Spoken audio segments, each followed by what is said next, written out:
जय माई की। आज हम लोग गुप्त नवरात्रि की साधना के विषय में बार बार लोग कहते हैं ये गुप्त नवरात्रि कौन सी होती है। बहुत सारे लोग जानते हैं यह गुप्त नवरात्रि साधकों के लिए विशेष लाभदायक है। साधक संत आदि जो साधना करते थे, ब्रह्मचार्य आदि नियमों का पालन करते हुए साधना की जाती है। तो गुप्त नवरात्रि दो हमारे प्रागट्य नवरात्रि हैं। टोटल 4 नवरात्रि मनाई जाती हैं। 2 हम लोग जानते हैं, जो 2 प्रागट्य हैं, 2 गुप्त हैं। जो प्रागट्य हैं वो चैत्र मास और अश्विनी मास में आती है। गुप्त नवरात्रि है माघ मास और आषाढ़ मास में आती है। सभी भक्तों के लिए यह अतिशय प्रभावशाली और साधना पूजन के लिए विशेष फल देने वाली नवरात्रियाँ होती हैं। पर विशेष रूप से जो साधक होते हैं वो गुप्त नवरात्रि में, और जो लोग गृहस्थ आदि से जुड़े होते हैं वो अपने प्रागट्य नवरात्रि को पूजन करते हैं। जो गुप्त नवरात्रि की साधना है उसकी महत्ता है वह गृहस्थ लोग कम जानते हैं, जो साधक लोग उनकी अपेक्षा ज़्यादा जानते हैं।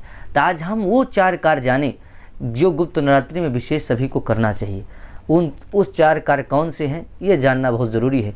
गुप्त नवरात्रि में जो भी हम कार्य करें, पूजा, जप, तप, साधना, हवन, दान, वह गोपनीय रखना चाहिए, दिखावा नहीं करना चाहिए। नहीं, ऐसा करने से उसका फल नहीं मिलता। स्वयं भगवान शिव माँ पार्वती से सिद्ध कुंजिका स्तोत्र में कहते हैं, गोपनीयम प्रयत्नेन स्वयोनिरिव पार्वती। हे पार्वती, सभी कर्म को गोपनीय रखना चाहिए, तभी उसका फल मिलता है। उनमें से जैसे धन और ध्यान को जितना हम गोपनीय रखेंगे उसकी उतनी वृद्धि होगी। इसलिए गुप्त नवरात्रि में गुप्त साधना करना चाहिए। गुप्त नवरात्रि की वो 6 कार्य कौन कौन से हैं जो किए जाते हैं। पहला है मंत्र, दूसरा है तंत्र, तीसरा है यंत्र, चौथा है जप, 5वां है तप, और फिर अर्चन और स्तुति करके भगवती को प्रसन्न किया जाता है। मंत्र जो कीलित है उनको उत्कीलन किया जाता है। तंत्र से भगवती के पाठ करके उनसे सिद्धि प्राप्त की जाती है। यंत्र किसी विशेष देवी देवता नवग्रह बगलामुखी वास्तु के यंत्र के पूजन करके उसको सिद्धि किया जाता है। जप करते हैं उसकी सिद्धि प्राप्त करें। जप करने की 2 प्रकार की विधि है जिसको शीघ्र फल मिलता है। 2 काल माने गए हैं, चंद्र ग्रहण सूर्य ग्रहण का काल या गुप्त नवरात्रि का जो समय काल है, ये विशेष रूप से जप का लाभदायक माना गया है। और अब आती है अर्चन स्तुति। जो अर्चन स्तुति करके ललिता त्रिपुर सुंदरी का पाठ करें, सिद्ध कुंजिका स्तोत्र का पाठ करें, बगला स्तोत्र शत का पाठ करें, महिषासुर मर्दनी स्तोत्र का पाठ करके भगवती को प्रसन्न करके इसको सिद्ध कर सकते हैं। गुप्त नवरात्रि में साधना करते हुए साधक जो 10 महाविद्याओं का जो पूजन और पाठ करते हैं, वो 10 महाविद्या क्या हैं? तो ऐसे वर्णन आता है 10 देवियाँ हैं। और माँ बगलामुखी के बारे में आप लोग जानते हैं, हरिद्रा सौरभ का ऐसा वर्णन है कि भगवती का वहाँ से प्रागट्य है। परंतु देवी के स्वरूप में माँ भगवती देवी के अंगों से ये 10 महाविद्या निकली हैं। उसका मैं एक श्लोक आपको बोलता हूँ। काली तारा महाविद्या षोडशी भुवनेश्वरी भैरवी छिन्नमस्ताचा विद्या धूमावतिता बगला सिद्ध विद्याचा मातंगी कमलात्मिका एते 10 महाविद्या सिद्ध विद्या प्रकीर्तिता। ये 10 महाविद्या हैं। ये माँ भगवती के अंगों से इनका प्रागट प्रादुर्भाव हुआ है। इनका पूजन किया जाता है। प्रत्येक देवी का ध्यान, उसका यंत्र और उसके मंत्र का पूजन करके हम 10 महाविद्या का पूजन करते हैं। उसी में हम देवी दुर्गा जी का भी पूजन करते हैं। ये दूसरा कार्य था। पहला काल मंत्र तंत्र यंत्र जप तप अर्चन स्तुति, ये हम पहला करते हैं। दूसरा हम 10 महाविद्या देवी के स्वरूप में इनकी पूजन करते हैं, 10 महाकाली तारा से लेकर के कमला तक। तीसरा है गुप्त नवरात्रि में जो कार्य हम करते हैं वो तो गुप्त नहीं रखना चाहिए, पर उसमें एक तंत्रोक्त तंत्र बीजात्मक दुर्गा सप्तशती का पाठ करना चाहिए। मैं आपको स्क्रीन में दे देता हूं, आप देख लीजिए। ऐसी किताब होती है।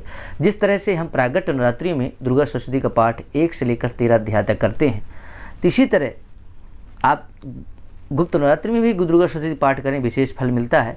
पर अगर आप तंत्र बीजात्मक दुर्गा सप्तशती का पाठ करेंगे उसका विशेष लाभ मिलेगा।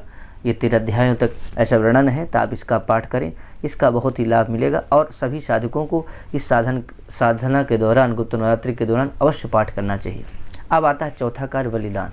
बलिदान सुनते ही मन में याद आता है किसी जीव और जानवर का बलि देना। ना, ऐसा नहीं था। कुछ ऐसे तांत्रिक लोग थे जो समझ नहीं पाए और उसको बलि दे दिए। इसका मैं प्रमाण भी आपको दूंगा। तो बलि दान में जीव हिंसा नहीं। जब हम कोई चीज़ जप करते हैं, तप करते हैं, हवन करते हैं, तर्पण करते हैं, मार्जन करते हैं, तो उसमें हमें बलिदान करने की ज़रूरत पड़ती है। तो बलिदान जो लोग साधक होते हैं, जो लोग, तो उसमें कुष्मांडा की जाती है, नारियल की जाती है, करने से की जाती है। जो शाक्त भक्त होते हैं, माई के भक्त होते हैं, तो उससे करना चाहिए। अब देवी दुर्गा सरस्वती में स्वयं वर्णन है क्या, जानता जानता वापि बलि पूजाम तथा कृतम। हमें शुद्ध मन से शुद्ध बलि से दूर रह करके, इसलिए कुछ तांत्रिक लोग थे जिसको जीव जानवरों की बलि दे दिए, नहीं समझ पाए, इसलिए हमें नारियल आदि के, कुष्मांडा आदि की बलि दे करके अपने कार्य को सिद्ध करना चाहिए।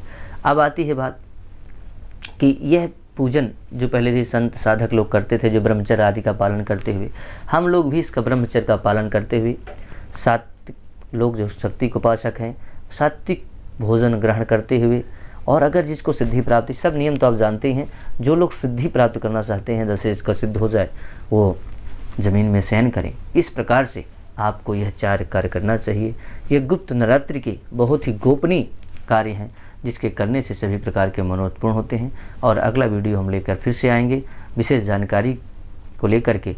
आप सभी को वीडियो देखने सुनने के लिए बहुत बहुत धन्यवाद। जय माई की। आप सभी का कल्याण हो, ऐसी मंगल कामना करते हैं। चैनल में नए आए हैं तो आप सब्सक्राइब करें, सभी संबंधी जनों तक इस वीडियो को अधिक से अधिक शेयर करें।